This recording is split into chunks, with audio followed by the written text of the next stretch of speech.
नमस्कार बच्चों, कैसे हैं आप? आशा करती हूँ आप सब अच्छे होंगे। आज हम NCERT की कक्षा 6 की पाठ्यपुस्तक सामाजिक एवं राजनैतिक जीवन के अध्याय 8 ग्रामीण क्षेत्र में आजीविका के विषय में चर्चा करेंगे। बच्चों, इस पाठ में हम जानेंगे कि हमारे ग्रामीण क्षेत्रों में लोगों के पास रोजगार के क्या-क्या साधन होते हैं और अपनी आजीविका के लिए वो किस प्रकार कार्य करते हैं। इस पाठ में हम पढ़ेंगे एक गांव की कहानी और उस गांव की कहानी के माध्यम से हम जानेंगे कि ग्रामीण क्षेत्रों में लोग किस प्रकार से अपना जीवन निर्वाह करते हैं। ग्रामीण क्षेत्र में आजीविका। पाठ 8 आजीविका। इस पाठ में हम चर्चा करेंगे कि लोग अपने जीवन के निर्वाह के लिए क्या-क्या कार्य करते हैं। इस पाठ में हम जानेंगे कि ग्रामीण क्षेत्र के लोग अपनी आजीविका किस प्रकार कमाते हैं।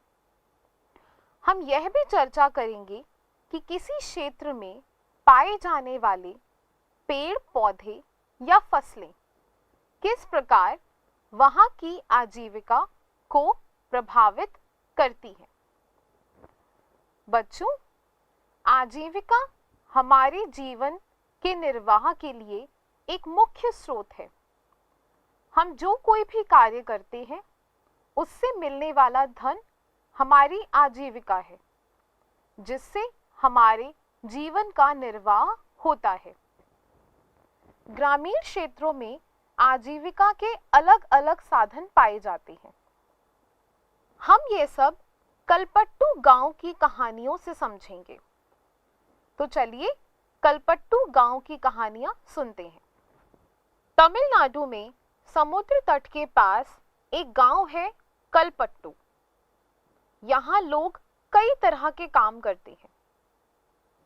दूसरे कई गांवों की तरह यहाँ भी कई तरह के काम होते हैं, जैसे टोकरी, बर्तन, घड़े, ईंट, बैलगाड़ी इत्यादि बनाना।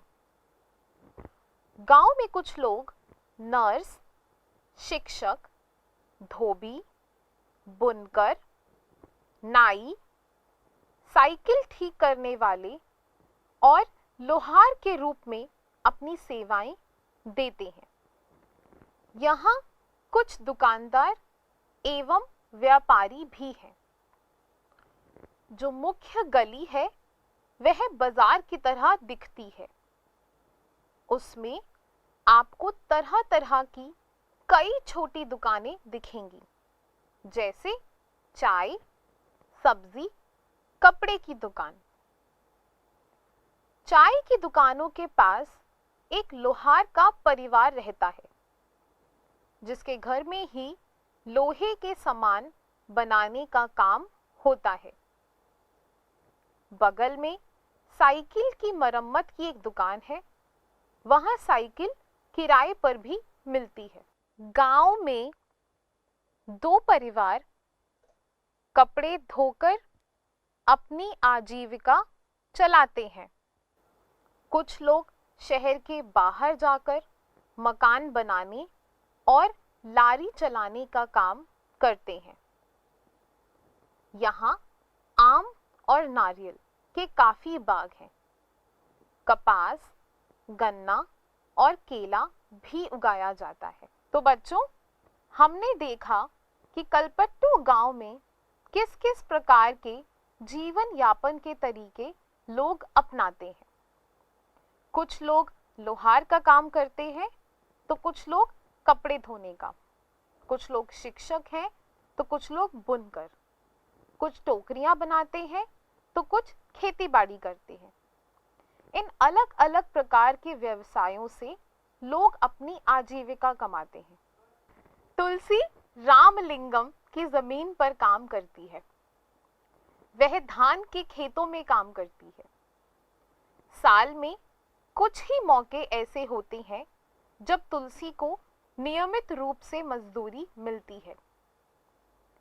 तुलसी धान के खेत में रोपाई, निराई और कटाई का काम करती है।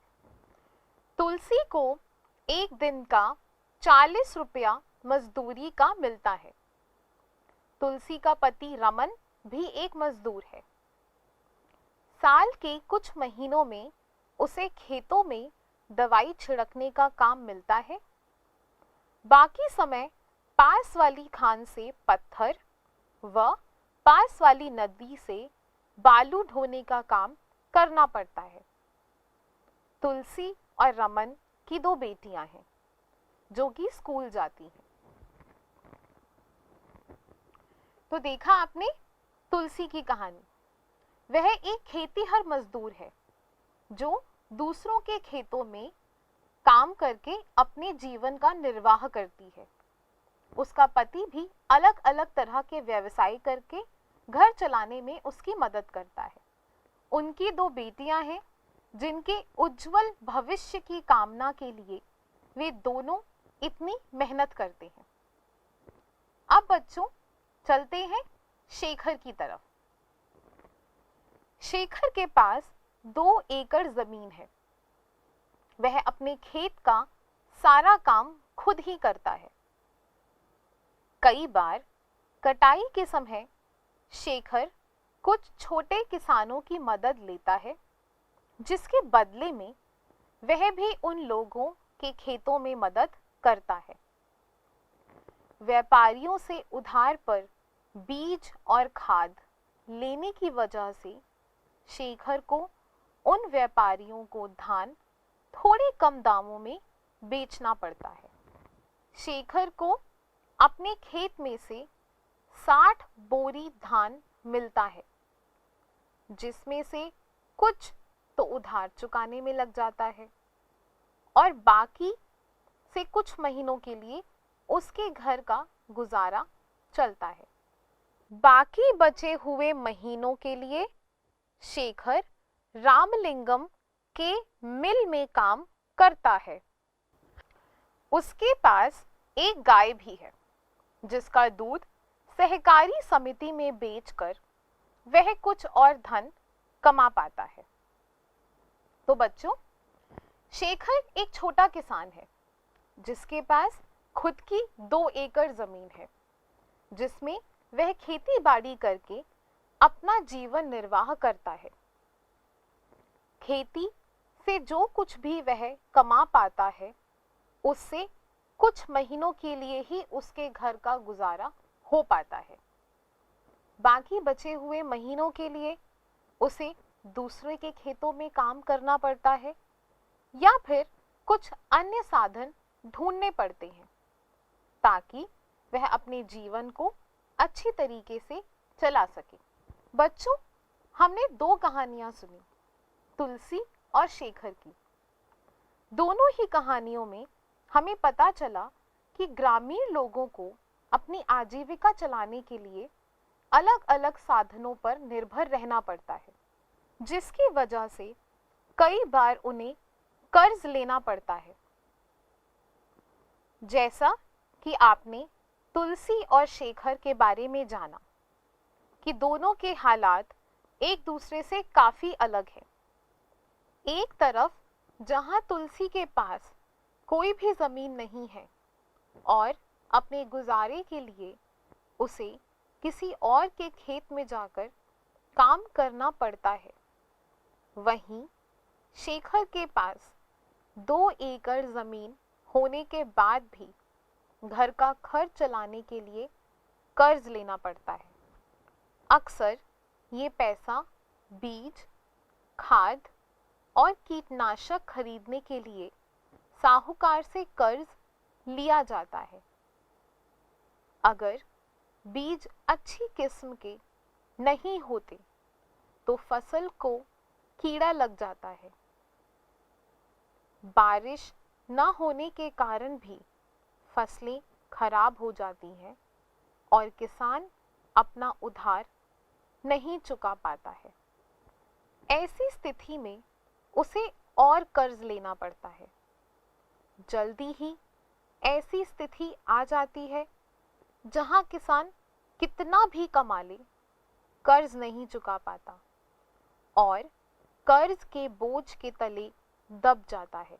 यह किसान की विपदा का मुख्य कारण है। कई क्षेत्रों में किसान कर्ज के बोझ से दबकर आत्महत्या तक कर लेते। बच्चों, आपने देखा कर्ज लेने की स्थिति पर किसानों के सामने भारी विपदा आ जाती है। वे कितना भी प्रयास करें, अपने कर्ज को चुका नहीं पाते और फसल खराब होने की स्थिति में तो यह विपदा और भी विकराल रूप धारण कर लेती है। तो चलिए अब हम रामलिंगम और करुथम्मा के बारे में जानते हैं।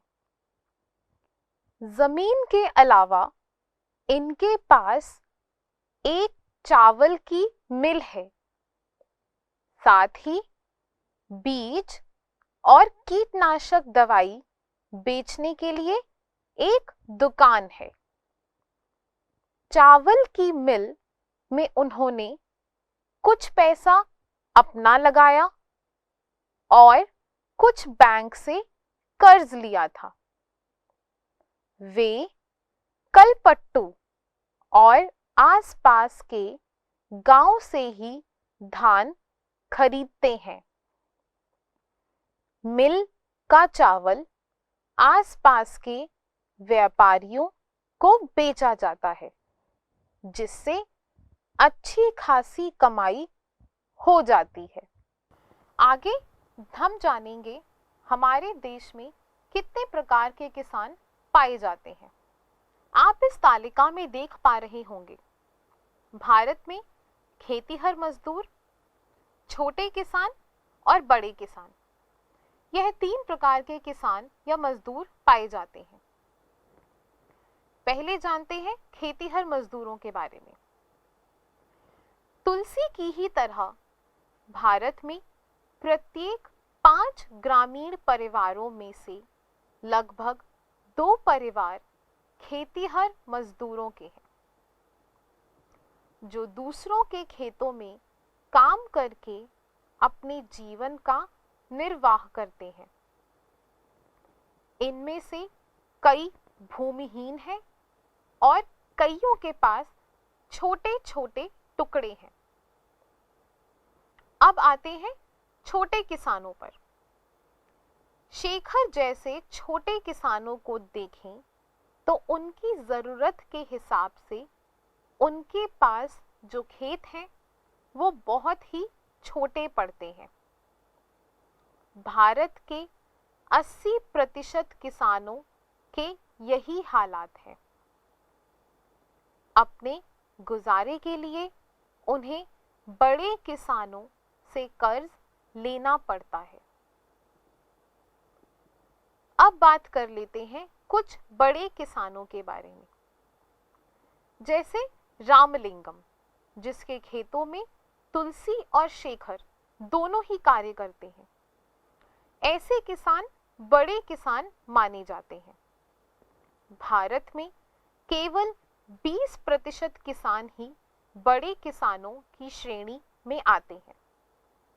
ऐसे किसान गांव की अधिकतर जमीन पर खेती करते हैं और उनकी उपज का ही बड़ा भाग बाजारों में बेचा जाता है।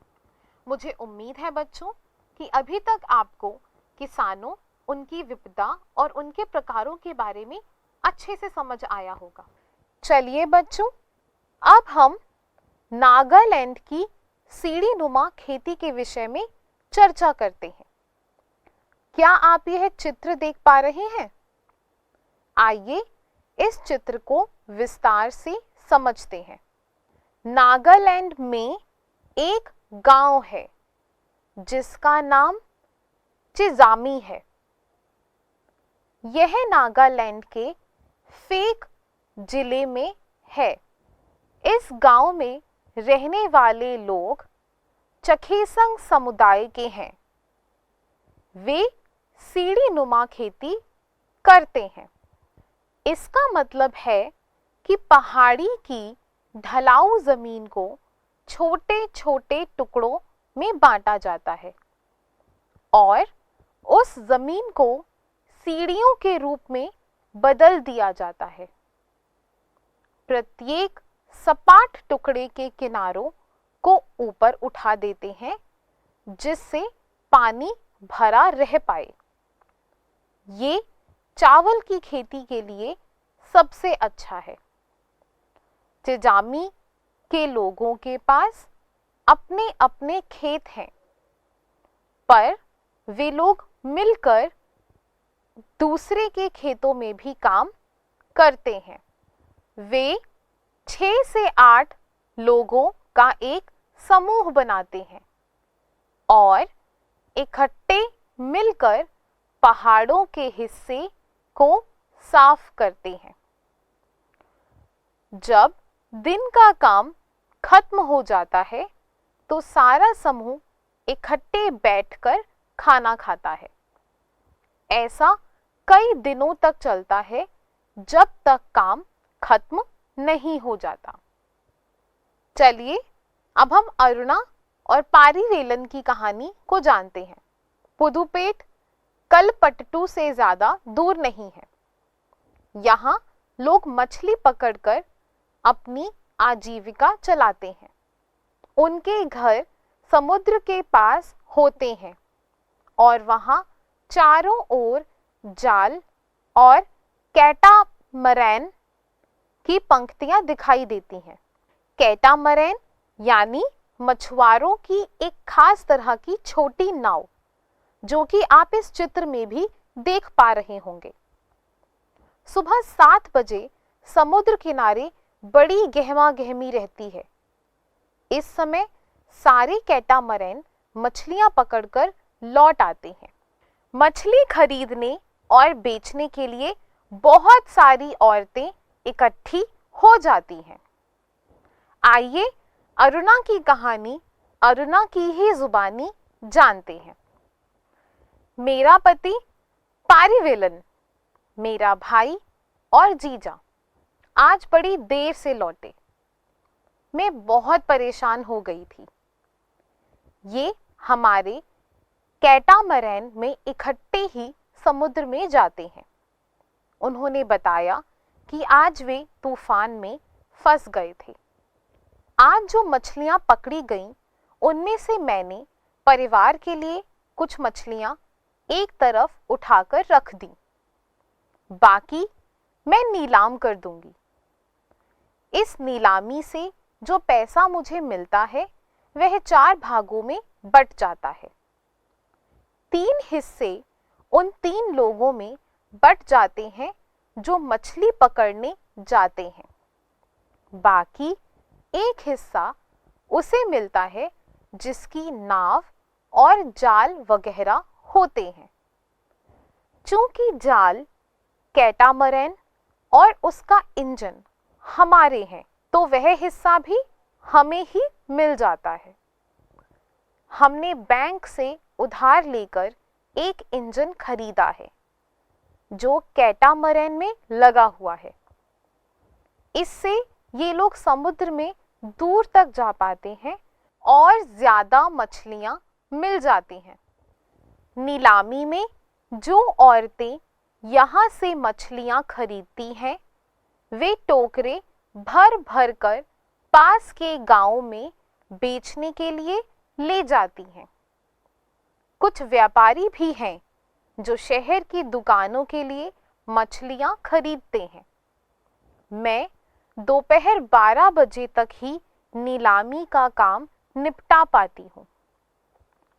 शाम को मेरा पति और बाकी रिश्तेदार मिलकर जाल को सुलझाते हैं और उसकी मरम्मत करते हैं। कल सुबह सुबह 2 बजे वे फिर समुद्र की तरफ चल देंगे। हर साल मानसून के दौरान करीब 4 महीने तक वे समुद्र में नहीं जा पाती, क्योंकि यह मछलियों के प्रजनन का समय होता है। इन महीनों में हम व्यापारी से उधार लेकर अपना गुजारा चलाते हैं। इस कारण बाद में हमें मजबूरी में उसी व्यापारी को मछली बेचनी पड़ती है और हम खुद खुली नीलामी नहीं कर पाते। वे खाली महीने काटना सबसे मुश्किल होता है। पिछले साल सुनामी के कारण हमारा बड़ा नुकसान हुआ। तो बच्चों, हमने जाना कि किस प्रकार कृषि में आजीविका के साधन लेट्स टेक इट अगेन। तो बच्चों, हमने जाना कि कृषि में नहीं, गांव में। तो बच्चों, हमने जाना कि गांव में किस प्रकार आजीविका के विभिन्न साधन होते हैं। हमने कृषि के बारे में जाना और अब हमने अरुणा की कहानी के माध्यम से मछली पकड़ने के व्यापार के विषय में भी जानकारी प्राप्त की। आइए कुछ और अन्य आजीविका के साधनों के विषय में भी जानकारी लेते हैं। अब बात करते हैं अन्य आजीविका के साधनों के बारे में। जैसे कि हमने पाठ की शुरुआत में यह जाना था कि कलपट्टू गांव में भी सिर्फ खेती ही नहीं होती। कुछ लोग लोहार का काम करते हैं, कुछ लोग साइकिल मरम्मत का कार्य भी करते हैं। इसी प्रकार एक ही आजीविका के साधन से जीवन निर्वाह करना ग्रामीण इलाकों में थोड़ा मुश्किल का काम है। इसीलिए ग्रामीण इलाकों में अलग अलग तरह के आजीविका के साधन पाए जाते हैं और लोग एक से ज्यादा तरीके के आजीविका के साधनों में कार्य करके ही अपनी आजीविका प्राप्त करते हैं।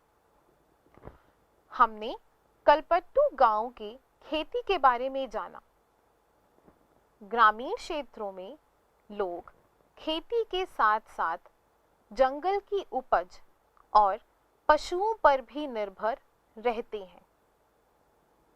गांव में खेती और जंगल की उपज आजीविका के महत्वपूर्ण साधन माने जाते हैं। मछली पकड़ना, तेंदू के पत्ते इकट्ठा करना, शहद इकट्ठा करना और बेचना, इनमें से कुछ कार्य हैं जिससे लोग अपनी आजीविका कमाते हैं।